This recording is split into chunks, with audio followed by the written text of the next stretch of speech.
Hello everyone, welcome to my YouTube channel Shiksha lesson. हम पढ़ रहे हैं हमारी क्लास 10 की इंग्लिश की बुक फर्स्ट फ्लाइट का चैप्टर, जिसमें हमने Nelson Mandela Long Walk to Freedom. इस चैप्टर में हमने इसके 2 पार्ट्स पढ़ लिए हैं। आज हम पढ़ेंगे इसका पार्ट 3। इससे पहले वाले पार्ट्स में हमने देखा था कि नेल्सन मंडेला, जिनकी जो ऑटोबायोग्राफी है लॉन्ग वॉक टू फ्रीडम, उसमें से कुछ पार्ट्स लिए हैं। उसमें उन्होंने बताया कि कैसे कई दशकों तक, कई सैकड़ों वर्षों तक जब श्वेत और अश्वेत का जो रंग भेद का ये युद्ध चलता रहा, उसके बाद आज जब ये प्रजातांत्रिक समय आया है, जब वो शपथ लेने वाले हैं, शपथ के बारे में उन्होंने बताया कि मेरे साथ मेरी बेटी है, जो कि जिसका नाम है ज़ेनानी, और मुझसे पहले जो 2 वाइस प्रेसिडेंट्स हैं, उन्होंने भी शपथ ली है। अब मेरा टर्न आया है जब मैं शपथ ले रहा हूँ। और मेरी शपथ के बाद जब इस जो हमारा साउथ अफ्रीका जो देश है, जिसमें ये सारे दमन और जो रंग भेद की नीति है, इतना जाने कितने ही लोग मार दिए गए, कितने अत्याचार हुए सिर्फ रंग भेद के ऊपर, तो ये सारी चीज़ें अब नहीं होंगी। अब तक जिन लोगों ने मुझे परेशान किया, आज वो लोग मेरे आगे सल्यूट कर रहे हैं, आर्मी वाले या पुलिसमैन, सारे लोग।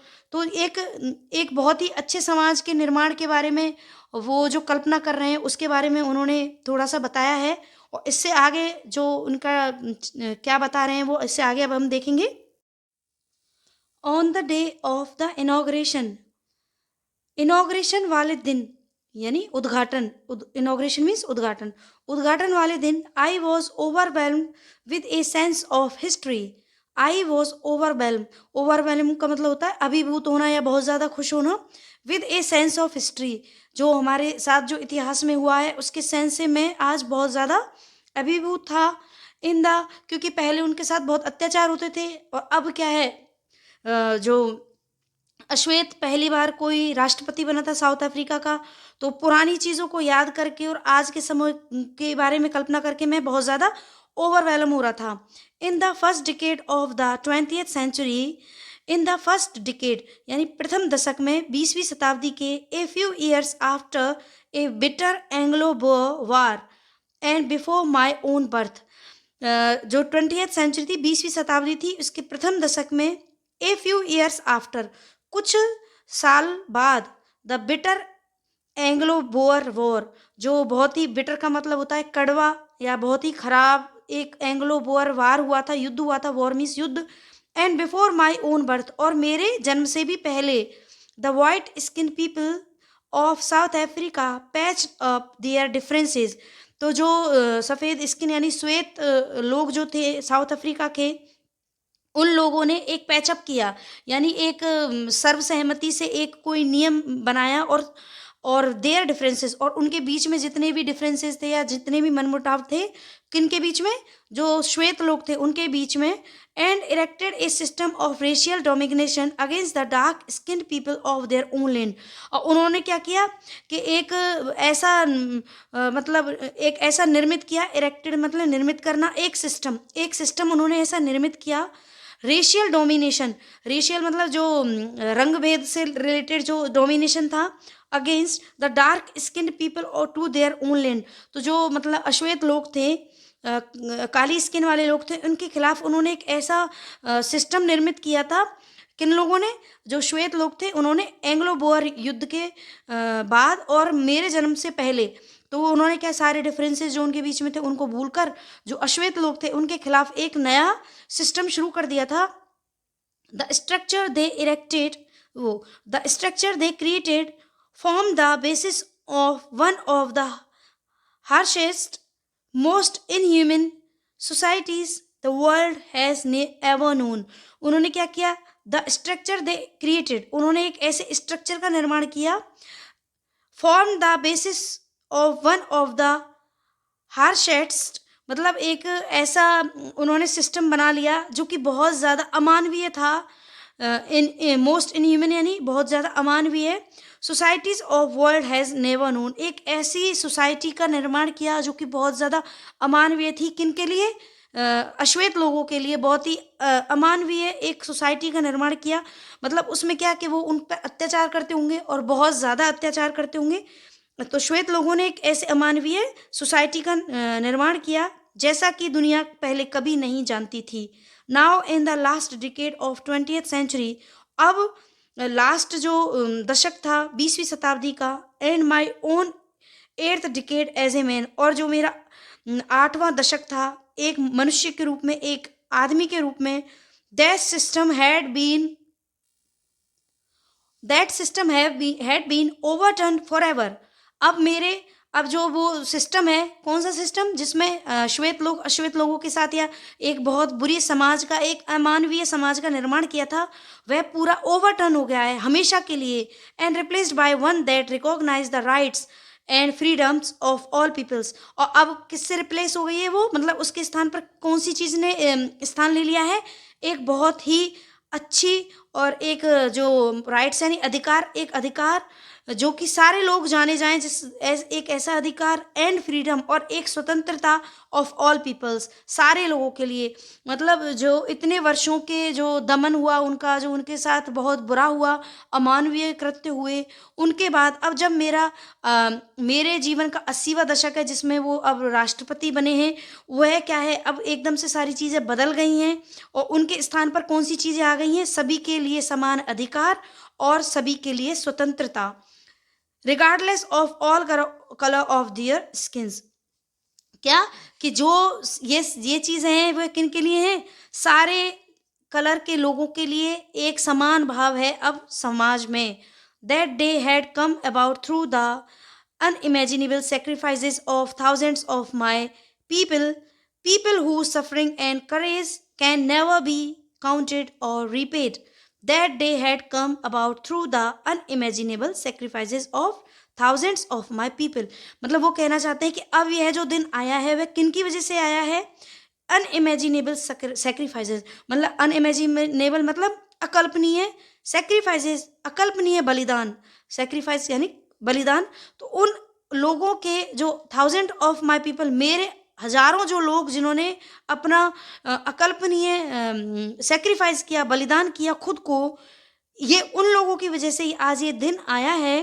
पीपल हु सफरिंग, लोग जो कि बहुत ज़्यादा प्रताड़ित हुए, जिनको परेशान किया गया है, and courage can never be counted और रिपेड, उनका जो ये साहस था उसको ना तो गणना की जा सकती उनकी, मतलब ना उनको उसको गिना जा सकता है, और रिपेड जिसको दोबारा से, जिसका भुगतान भी नहीं किया जा सकता। इनका कहने का मतलब है कि ये जो स्वतंत्रता आज हमें मिली है, आज जो समाज में सबको समान अधिकार मिले हैं, ये कोई वैसे ही नहीं मिले। इसके लिए एक बहुत बड़ा बलिदान किया है हजारों लोगों ने, जिसको ना तो काउंट किया जा सकता है, यानी ना जिसको गिना जा सकता है और ना ही जिसका कोई भुगतान किया जा सकता है। आई फेल्ट दैट डे, मैं उस दिन को महसूस करता हूँ, as I have on so many other days, that I was simply the sum of all those African patriots who had gone before me. तो आज मैं महसूस करता हूँ उन सारे दिनों के लिए, और जो समय था जब जो सारे अफ्रीकन पैट्रियोट्स, जो अफ्रीका के जो देशभक्त लोग थे, हु हैड गॉन बिफोर मी, जो मुझसे पहले चले गए, मैं उन लोगों के लिए, मतलब मैं उस महसूस कर सकता हूँ, और मैं उनके लिए ऐसा क्या करूँ जो लोग मुझसे पहले इस देश के लिए बलिदान हो गए, या इस देश के लिए जिन्होंने अपना बलिदान दिया, उन सारे देशभक्तों के लिए। That long and noble line ended and now began again with me, वह जो लंबी कतार थी जो कि कभी नहीं समाप्त हो सकती थी, and now began with me, अब वह मेरे साथ ही समाप्त हो गई है। क्यों? क्योंकि अब जब मैं राष्ट्रपति बनाऊं, इससे आगे तो अब बहुत कुछ अच्छा होगा, बहुत समाज बदलेगा, सबके समान अधिकार मिलेंगे। I was pained that I was not able to thank them, I was pained, मैं दुखी हूँ या मुझे दर्द है इस चीज़ का कि मैं उन लोगों को धन्यवाद नहीं कर पाया, क्योंकि वो सारे देशभक्त मेरे आज से पहले वो लोग, जैसे हमारे देश स्वतंत्र हुआ उसके लिए न जाने कितने ही लोगों ने बलिदान दिया, तो हम उनके लिए कैसे, मतलब अपना थैंक कैसे बोलें। तो इसके लिए वह कह रहे हैं कि भाई मैं कैसे शुक्रिया अदा करूं उन लोगों का, and that they were not able to see what their sacrifices had wrought, और ना ही अब वह ये सब देखने के लिए यहाँ पर हैं कि जो उनका बलिदान था उससे हमें हमारे मतलब क्या लिखा गया है, या क्या हमें वो जो उनका बलिदान था उसने हमें क्या गढ़ के दिया है। रोट यानी लिखना या फिर गढ़ना, कि उनके बलिदान ने आज हमारे देश को किस प्रकार से गढ़ा है या हमारा समाज किस प्रकार से निर्मित हुआ है, इन चीज़ों को भी मैं बता नहीं सकता, और ना ही वो आज ये सारी चीज़ें देखने के लिए यहाँ पर जीवित हैं। The policy of apartheid created a deep and lasting wound in my country and my people. The policy of apartheid, ये जो नीति थी रंगभेद की, इसने क्रिएटेड ए डीप, एक बहुत ही गहरा और लास्टिंग वूंड, और बहुत ही मतलब ना भरने वाला एक घाव दिया था। वूंड यानी घाव, अपार्टहाइड रंगभेद क्रिएटेड बनाया था, ए डीप गहरा, तो इसने एक बहुत ही गहरा घाव दिया था रंगभेद की नीति ने हमारे देश को और हमारे लोगों को। All of us will spend many years, हम सभी ने बहुत वर्ष बिताए हैं इस तरीके से, if not generations recovering from that profound hurt.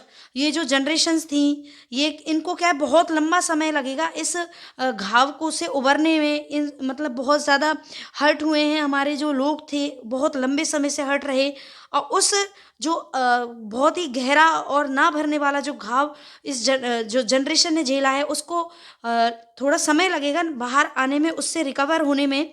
But the decades of oppression and brutality had another unintended effect, and that was that it produced the Oliver Tambos, the Walter Cecilius, the Chief Lutherlis, and the Yusuf Dadus, the Bram Fishers, the Robert Sobukiewicz of our time, men of such extraordinary courage.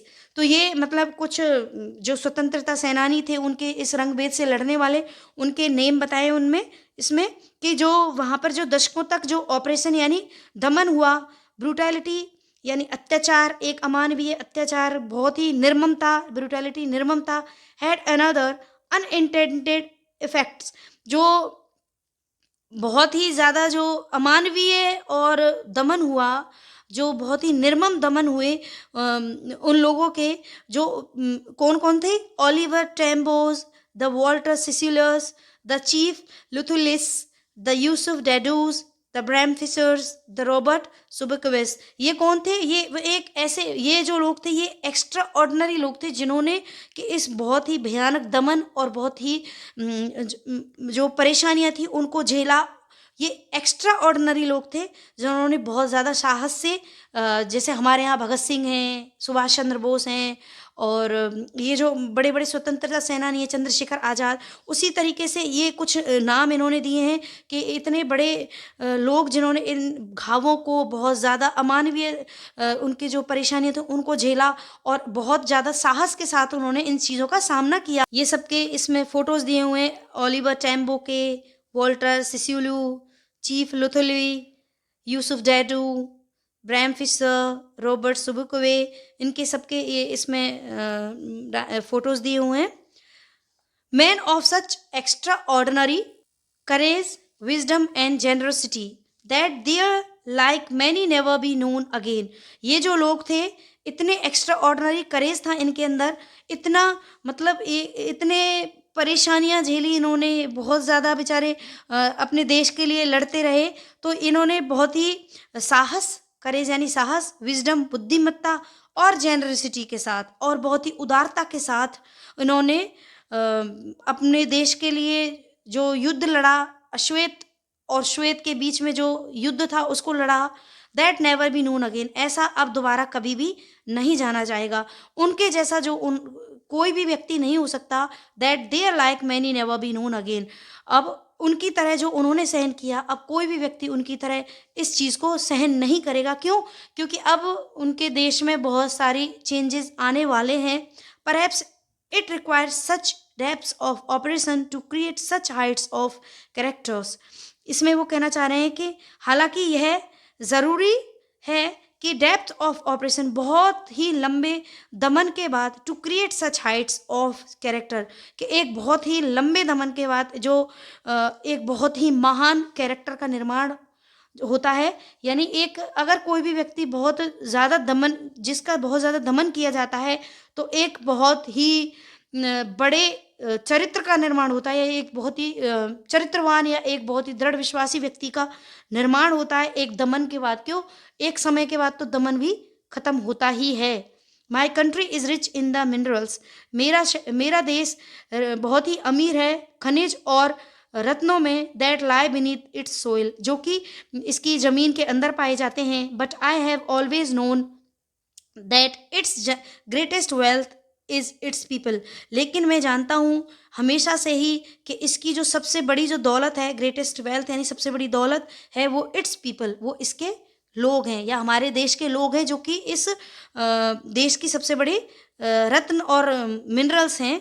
फाइनर and truer than the purest diamonds, जो कि बिल्कुल fine है, मतलब बहुत ही ज़्यादा सुंदर सुगढ़ और बहुत ही ज़्यादा सच या सात्विक है। किस क्या? प्योरेस्ट डायमंड, प्योर डायमंड हैं। कौन? हमारे देश के लोग या साउथ अफ्रीका के जो लोग हैं वो। उन्होंने कहा है कि भाई हमारे देश में बहुत सारे खनिज लवण रत्न और ये पाए जाते हैं, लेकिन वो हमारे देश की दौलत नहीं है। हमारे देश की दौलत क्या है?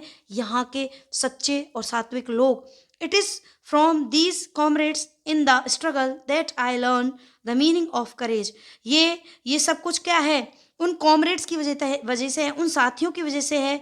इन द स्ट्रगल, वो संघर्ष, दैट आई लर्न, जो कि मैंने सीखा, द मीनिंग ऑफ करेज, साहस का जो मतलब मैंने सीखा, वो किससे सीखा? मेरे उन साथियों से और उनके उस संघर्ष से मैंने साहस का मतलब सीखा। Time and again I have seen man and women risk and give their lives for an idea. समय और दोबारा से जो मैंने देखा है, औरतों में और आदमियों में एक रिस्क और अपने जो जीवन था उसको, उसका बलिदान करने का जो मतलब मैंने कहाँ से सीखा? उन लोगों के साहस से सीखा। सिर्फ किस लिए? एक आइडिया। उन्होंने, जो आदमी थे, जो औरतें थी, उन्होंने एक रिस्क लिया और अपना पूरा जीवन दे दिया सिर्फ एक आइडिया के लिए। कौन से आइडिया के लिए? कि सभी को समान अधिकार हो, कोई रंग भेद ना हो। क्यों? क्योंकि स्किन के कलर के हिसाब से किसी पर अत्याचार करना सबसे गलत है। तो एक एक आइडिया था उनका, क्या? कि सभी को समानता हो। इसी आइडिया के लिए सभी ना जाने कितने ही लोगों ने, अपने स्त्री और पुरुषों ने अपने जीवन को दे दिया। I have seen men stand up to attacks and torture without breaking. मैंने देखा है लोगों को खड़े हुए और अटैक्स हुए उन पर, और बहुत सारे टॉर्चर्स को बिना रुके, शोइंग ए स्ट्रेंथ, मतलब उन्होंने बिना टूटे हुए एक टॉर्चर सहा, बहुत भयानक टॉर्चर सहा, अटैक्स सहे, शोइंग ए स्ट्रेंथ, और उन्होंने क्या दिखाया? एक स्ट्रेंथ दिखाई, और वो टूटे भी नहीं। एंड रेजिलेंस, और उन्होंने संबल बनाए रखा, दैट डिफाइज द इमेजिनेशन, कि उस जो इसकी जो कल्पना भी नहीं की जा सकती, उस दृढ़ संकल्प को बिना टूटे, बिना अपने स्ट्रेंथ को गंवाए और अपनी जो संबल था उसको बनाए रख के उन्होंने उस सारे टॉर्चर को सहा। मैंने ऐसे भी लोगों को देखा है। I learn that courage was not the absence of fear but the triumph over it. I learn, मैंने ये सीखा है, दैट कि courage was not the absence of fear, कि जो साहस है वह बिना भय के कि मतलब बिना भय के कभी भी कोई भी व्यक्ति साहसी नहीं हो सकता। मतलब साहस यह नहीं है कि तुम निर्भीक हो, जबकि साहस क्या है? ट्रायम्फ ओवर इट, कि भय पर अपनी विजय प्राप्त की जाए। मतलब कोई भी व्यक्ति साहसी नहीं है अगर उसके अंदर भय नहीं है। तो भय पर विजय प्राप्त करना ही असली साहस है, ना कि मतलब डरे हुए अंदर ही अंदर अब हम डरे हुए हैं और ये दिखाएं कि भाई हम भयभीत नहीं। नहीं, भय सबके अंदर होता है, लेकिन भय पर जीत प्राप्त करना ही सबसे बड़ी विजय है। The brave man is not he who does not feel afraid. Brave man यानी बहादुर व्यक्ति वह नहीं है जो कि भय को महसूस ना करे, but he who conquers that fear, जबकि क्या है? कि वह उस पर विजय प्राप्त करे। मतलब साहसी व्यक्ति वह है जो डरे नहीं। नहीं, साहसी व्यक्ति वह है जो डरे लेकिन अपने डर पर जीत हासिल करे। मतलब किसी चीज़ से हमें भय लगता है, लेकिन हम उस भय को अपनी हिम्मत से, अपनी एजुकेशन से या किसी भी चीज़ से अगर हम उस भय पर विजय प्राप्त कर लें, वह साहस है, या वही व्यक्ति साहसी है जो अपने भय पर विजय प्राप्त कर ले। अब देखेंगे इसके आए हुए हार्ड वर्ड्स। इनॉग्रेशन, उद्घाटन, ओवरवेल्म्ड, अभिभूत, हिस्ट्री, इतिहास, बिटर, कड़वा, पैच्ड, एक साथ होना, डेस्पाइड, घृणा, इरेक्टेड, निर्मित करना, इनह्यूमन, अमानवीय, रिप्लेस, स्थानांतरित, अनइमेजिनेबल, अकल्पनीय, सेक्रीफाइस, बलिदान, रीपेड, पुनर्भुगतान, पैट्रियट्स, देशभक्त, रोट, गढ़ना, वूंड, घाव, प्रोफाउंड हस्ट, गहन पीड़ा, ऑपरेशन, दमन, ब्रूटैलिटी, बर्बरता, अनइंटेंडेड, बिना इरादे के, करेज, साहस, विजडम, बुद्धिमत्ता, जेनरसिटी, उदारता, मिनरल्स, खनिज, जेम्स, रत्न, कॉमरेड्स, साथी, स्ट्रगल, संघर्ष, रिसिलेंस, संबल, ट्रायम्फ, विजय, एफ्रेड, भय, कॉन्कर्स, विजय प्राप्त करना, रिलीजन, धर्म, हेट, घृणा, ग्रिमेस्ट, बुरा समय, ग्लिमर, किरण या चमक, रिश्योर, आश्वस्त, फ्लेम, ज्वाला, हिडन, छुपाना, एक्सटिंग्विश, खत्म करना या बुझाना। वीडियो कैसा लगा? वीडियो को लाइक करें, किसी भी क्वेरी के लिए कमेंट करें, फ्रेंड्स के साथ शेयर करें और मेरे चैनल को सब्सक्राइब कर दें। Thank you so much. Have a nice day.